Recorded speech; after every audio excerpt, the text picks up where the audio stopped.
The first thing that we will do for our blog is to create the blog categories. So this way we can put our articles into categories so it's much easier to find them, and also it's really good for SEO. So let's do that.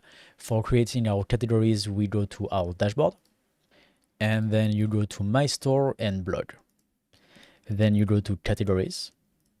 And here we can create our blog category. So you can create as many categories as we want. So let's create the first one together, and then it will be the exact same process for all the other category that you want to add.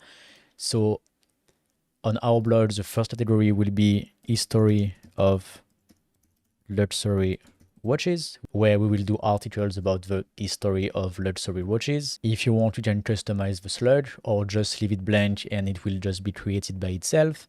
And if you want, you can also add a description to your category. We are just going to leave it like this for now. Now we have our category, and we can see if we can quick edit that we have the slug as well. So this is great. And here in count, we see the number of articles that we have on this category, which right now is 0 because we don't have any articles yet into this category. You need to keep the uncategorized category because we always need the default category to put all the articles that might not have a category, or if you forget to assign a category to your articles, then they will be here.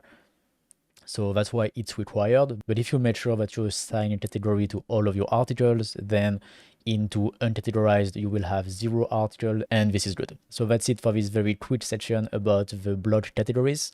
We will do the design of this page just after, and for now, let's keep going.